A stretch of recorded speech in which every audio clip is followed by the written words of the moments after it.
It's no secret. As parents, we are passionate about the sports our children play. In this case, a player's father allegedly ran on the field and assaulted the referee. But we begin today with the sentencing of a man charged in the death of a soccer referee.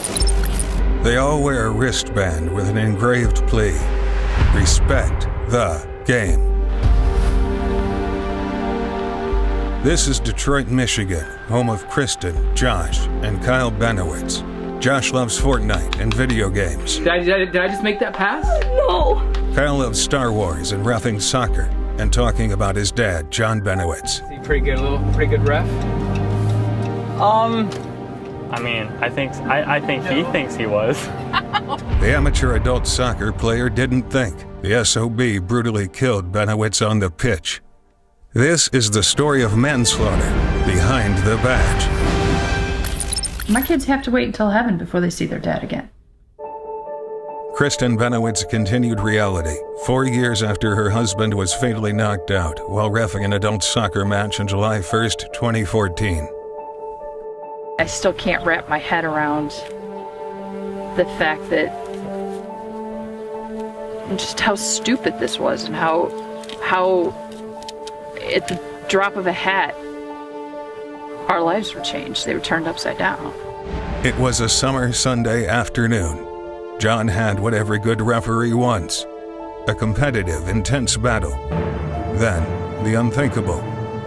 The 44-year-old husband and father of two succumbed to his injuries after witnesses say this man, Basil Saad, punched him during a soccer game. The guy was being served his second yellow. And as any official does, he kept his red card in the opposite pocket. John bent down to get his red card out of the pocket. The card got stuck. John's body was limp, was adjusting, trying to get the red card out, and little did he know the player was running at him to administer the final fatal blow to John's life. His players come, it's a mess.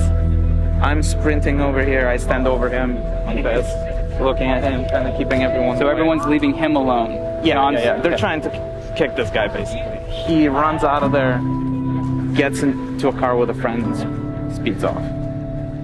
I'm standing over John. John is unconscious, turning blue. His face was turning blue. As blue as your shirt, almost. Riz is John's AR that day, a highly regarded state ref watching his center unconscious, motionless, soon to be lifeless. Did you ever expect to see anything like that on a soccer pitch? No. You still ref?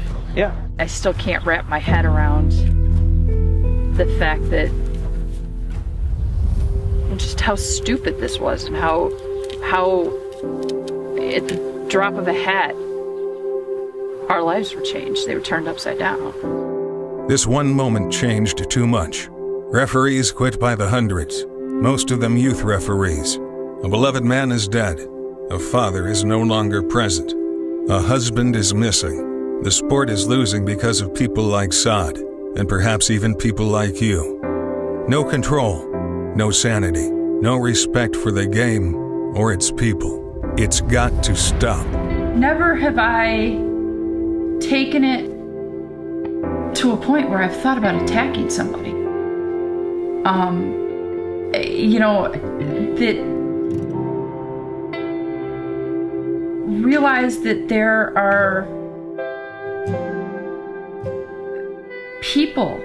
These are humans. These are people with stories. These are people that have families.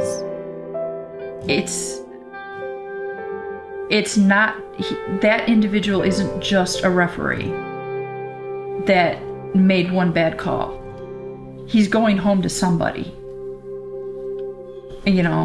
and nobody should have to go through what we've gone through. We had a lot of guys quit. A lot. I'm done. Walked away from the game. Not worth it. Not worth it anymore. A lot of it was their spouses or their children. I'm actually kind of curious to know that I'm obviously, a local kid and I ref a lot of local teams, and the story blew up a lot locally. So I'm curious if I went up to, if some parent was acting like that and at halftime, or if some parent was acting like that for the first half, and then if at halftime I told them my story and I told them who I was, and I told them that because of similar actions to yours, just elevated to the extreme, that took my dad away from me, I'm curious if they would think twice about their behavior. You being here is just spreading out the word nationally. We need this.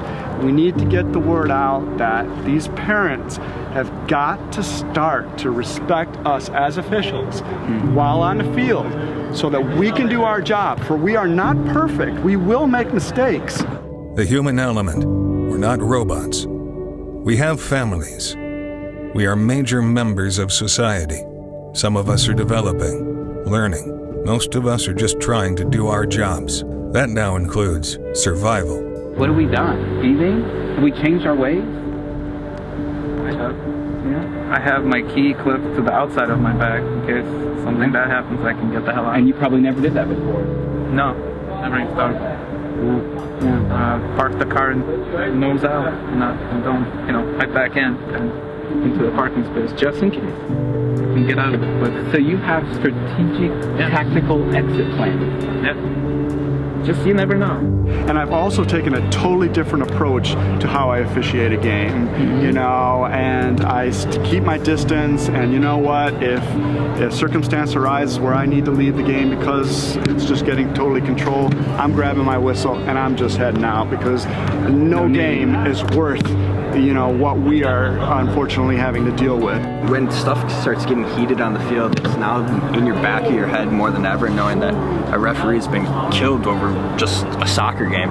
So every time you're making a call and things keep progressively heating up, that's in the back of your head, and it kind of brings the nerves to you sometimes, and you're like, oh crap. 4 years later, John's imprint remains.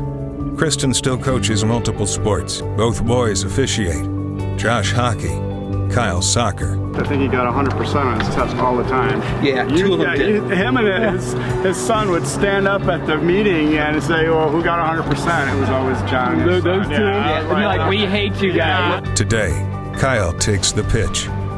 His brother and mom watch, listen, absorb. Then they go home, where the halls are missing its man, where John's legacy lies. We lost a good one. Over a decision, a red card, a game.